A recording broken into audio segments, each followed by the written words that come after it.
Back in 2020, at the outbreak of the coronavirus pandemic, I started a regular conversation with you that came to be popularly known as fellow Ghanaians.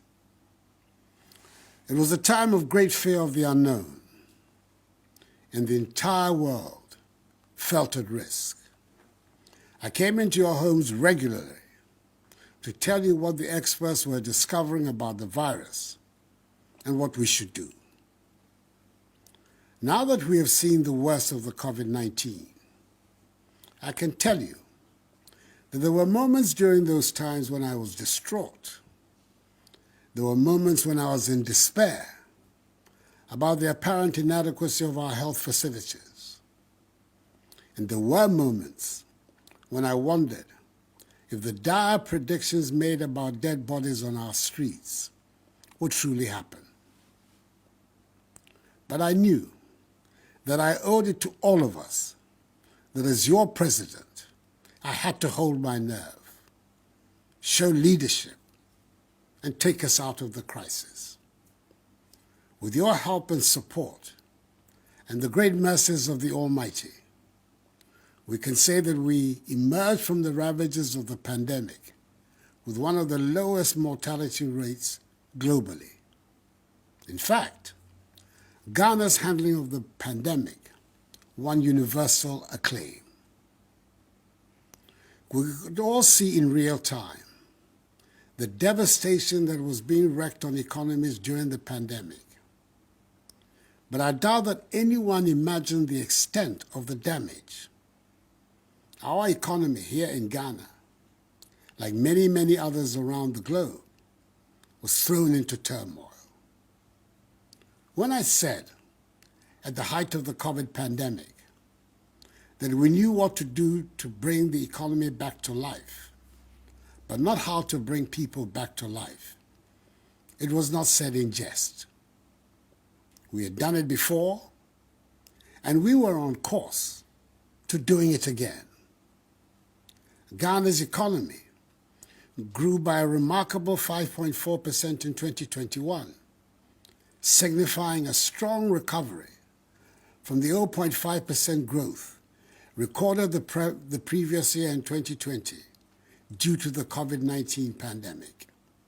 In fact, in the last quarter of 2021, our economy grew at 7%, only for the Russian invasion of Ukraine in the first quarter of this year to aggravate the effects of COVID-19 and plunge the global economy to even greater turmoil from which it has not yet recovered.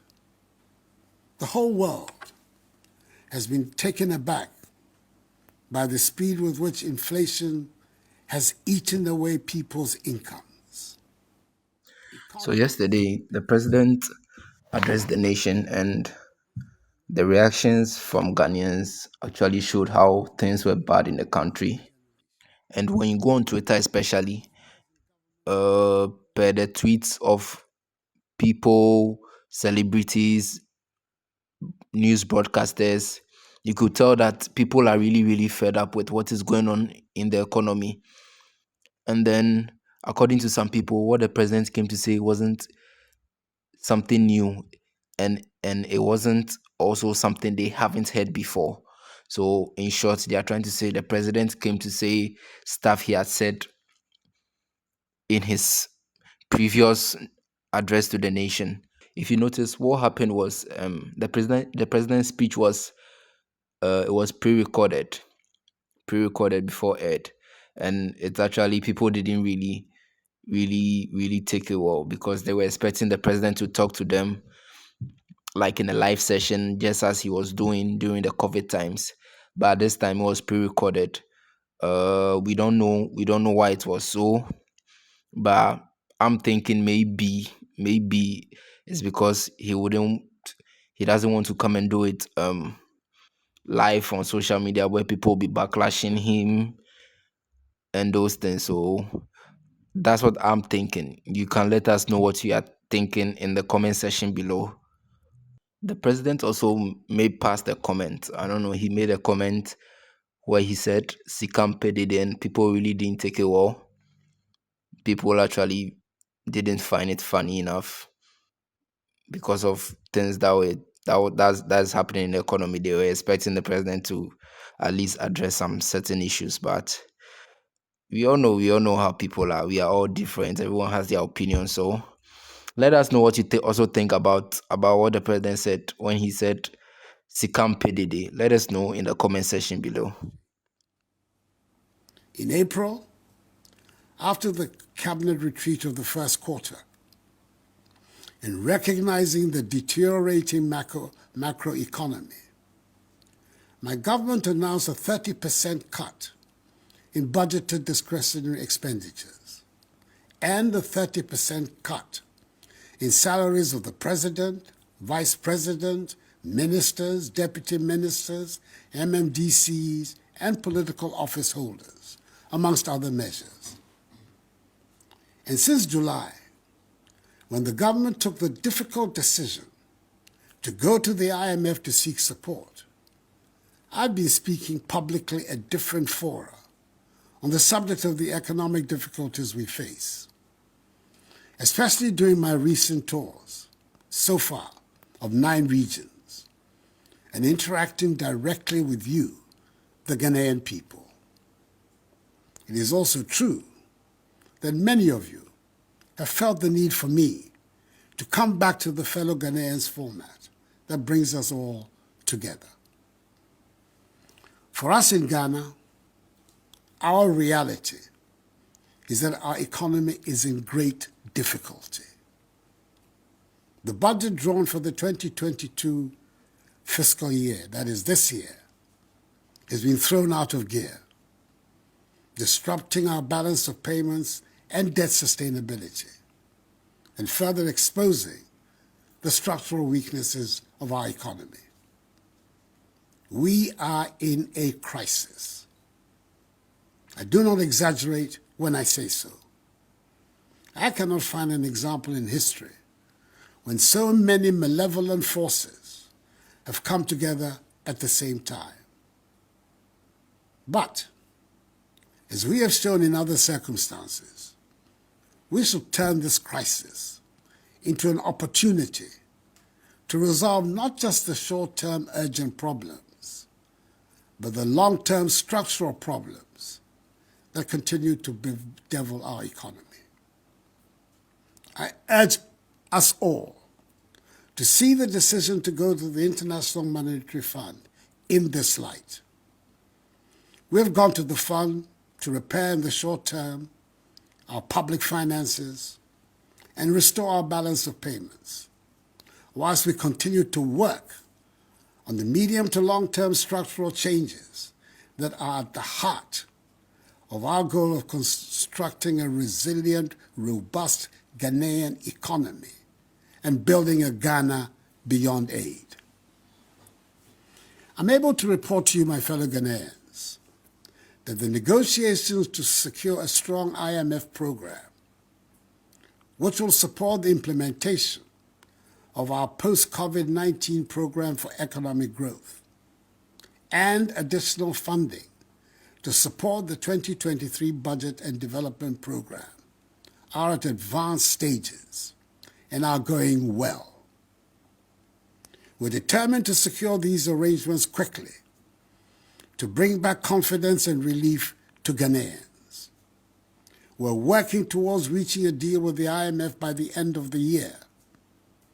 This will give further credence to the measures government is taking to stabilize and grow the economy, as well as shore up our currency.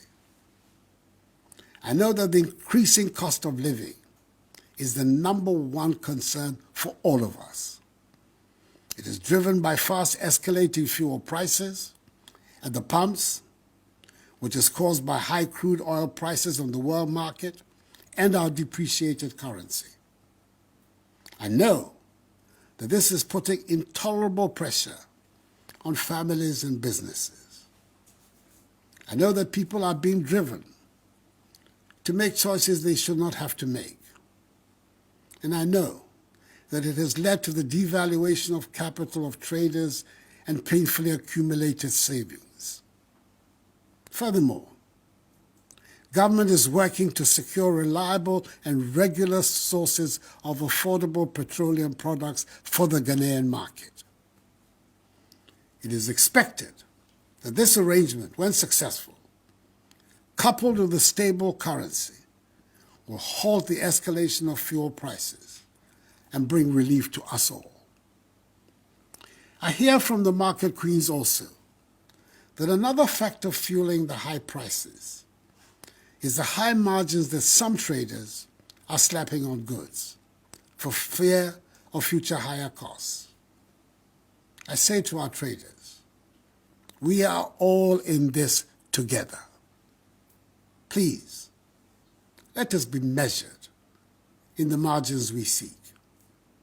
I have great respect and admiration for the ingenuity and hard work of our traders, especially those that take on the distribution of foodstuffs around the country. And I would hesitate to join in calling them names. I do make a heartfelt appeal that we all keep an eye out for the greater good and not try to make the utmost profits out of the current difficulties. In language that every market woman and indeed every trader in our country understands, let me say that the basic problem we face is that we're not making as much money as we need to spend. And what little money we do make is going to pay for the debts we have contracted to fund the development projects we must have. Not enough of us are paying our taxes. Not enough of us are producing to generate the revenues that we need. Nevertheless, my ambitions for Ghana remain high. All our children should be educated and trained with skills that will enable us be competitive in the world. We need to close rapidly the infrastructure gap. We need to build a world-class healthcare system. And we need to build confidence in ourselves to make ours the happy and prosperous place it deserves to be. I believe we can and we will find the means to achieve these goals, even if the immediate measures we have to take are painful. At the just-ended cabinet retreat at Peduasi Lodge, my government agreed on the framework for the post-COVID-19 program for economic growth and the IMF support for its implementation, as well as the work being done by the Ministry of Finance in preparation for the 2023 budget. At the retreat, we took some firm decisions that should put us on the path that will take our nation out of the current economic difficulties.